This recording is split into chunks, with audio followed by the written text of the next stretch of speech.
खून से खेलेंगे होली अगर मुश्किलों में वतन हो, सरफरोशी की तमन्ना अब हमारे दिल में है। आप यह जो हमारे पीछे देख रहे हैं बोफोर्स तोप, इससे बॉर्डर पर दुश्मनों के हाड़ कांप जाते हैं। लेकिन आज गणतंत्र दिवस के मौके पर रांची के मोरहाबादी मैदान में इसको दिखाया गया है और यहाँ पर लाया गया है। बता दें कि आज 74वां गणतंत्र दिवस पूरे देश में धूमधाम से मनाया जा रहा है। हर जगह पर उत्साह है और देशभक्ति गीतों से क्षेत्र गूंज रहा है। और बात करें राजधानी रांची की, तो राजधानी रांची में राज्यपाल रमेश बैस ने झंडा तोलन किया और उसके बाद विभिन्न 8 विभागों की झांकियां निकाली गई। और हम आपको यह जो बोफोर्स तोप दिखा रही है, तोप से बॉर्डर पर जब यह तोप चलती है, दहाड़ती है, तो दुश्मन के हाड़ कांप जाते हैं।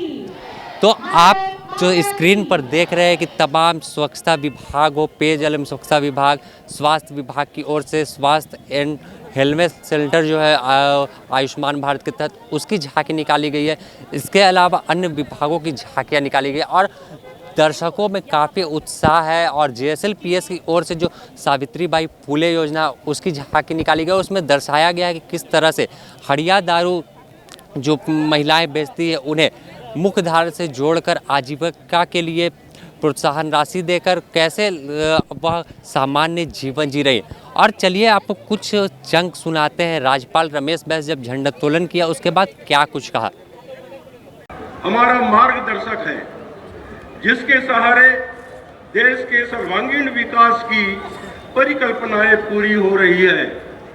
गणतंत्र दिवस के पावन अवसर पर मैं राष्ट्रपिता महात्मा गांधी, पंडित जवाहरलाल नेहरू, डॉक्टर राजेंद्र प्रसाद, नेताजी सुभाष चंद्र बोस, बाबा साहब डॉक्टर भीमराव अंबेडकर, मौलाना अब्दुल कलाम आजाद, सरदार वल्लभ भाई पटेल जैसे महान देशभक्तों को नमन करता हूं।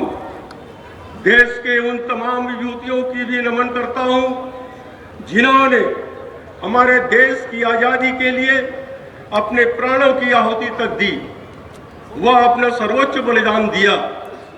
साथ ही झारखंड के वीर सपूत धरती आबा बिरसा मुंडा, बाबा तिलका मांझी, वीर सिद्धो कान्हू, चांद भैरव, फूलो झानो, वीर बंधु भगत, जतरा ताना भगत, नीलांबर पीतांबर, शेख भिखारी, टिकेतुम राव सिंह, पांडे गोपाल राय, गणपत राय, शहीद विश्वनाथ सहदेव जैसे 226 प्रखंडों को सूखाग्रस्त घोषित किया गया है, जहां लगभग 30 लाख से अधिक कृषक परिवारों की आजीविका प्रभावित हुई है।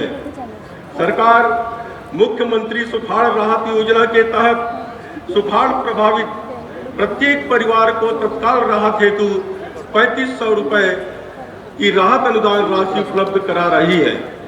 मनरेगा के अंतर्गत अब तक कुल 317 हेक्टेयर में सिंचाई सुविधा फिर शुरू की गई है एवं विभिन्न जिलों में 30 योजनाओं के नहरों का पुनरुद्धार कार्य प्रगति पर है, जिसे अगले वर्ष में पूर्ण कर 44,675 हेक्टेयर में सिंचाई सुविधा शुरू की जा सकेगी। महिला शक्ति झारखंड के ग्रामीण अर्थव्यवस्था की नींव है। राज्य की अधिक से अधिक महिलाओं को राज्यपाल रमेश बैस ने अपनी सरकार की उपलब्धियों को बताया और किस तरह से कौन सी योजनाएं चल रही है और किस तरह से उसे धरातल पर उतारा जा रहा है। इन तमाम चीज़ों को राज्यपाल रमेश बैस ने झंडोत्तोलन के बाद बताया। और आपको बता दें कि आज इस जो मोरहाबादी ग्राउंड है, यहाँ पर परेड में छत्तीसगढ़ पुलिस भी शामिल हुई थी। छत्तीसगढ़ पुलिस के अलावा झारखंड जगुआर, झारखंड जिला पुलिस बल के अलावा CRPF, सेना के जवान और CISF के जवान, तमाम जवानों ने जो सलामी है उसकी राज्यपाल ने ली है। और कहीं ना कहीं देखा जाए तो पूरा माहौल यहाँ पर भक्ति से भरा हुआ, देशभक्ति कूट कूट कर। और बात करें जिस वक्त झंडोत्तोलन होता है और जन गण मन धुन हमारे कानों में सुनाई देती है, तो हमारे रोंगटे खड़े हो जाते हैं और याद आने लगता है कि उस वक्त कैसा वह वक्त होगा जिस वक्त हमारे देश के जो स्वतंत्रता सेनानी किस तरह से अंग्रेजों के दांत खट्टे किए थे अपनी प्राणों की आहुति देकर। तो आज का दिन हमारे लिए बेहद खास है। हम जो हमारे पूर्वज स्वतंत्रता सेनानी थे, उनके बलिदानों के जरिए ही अंग्रेज़ भारत छोड़कर गए। और बात करें बाबा साहेब अम्बेडकर की, तो 26 जनवरी 1949 को जब संविधान लागू हुआ, उस संविधान के तहत ही हम खुलकर अपनी ज़िंदगी जी रहे और तमाम अधिकार हमें मिले हुए। द न्यूज़ पोस्ट में फ़िलहाल इतना ही। अपने सहयोगी संतोष कुमार के साथ Sameer, the news post, Ranchi.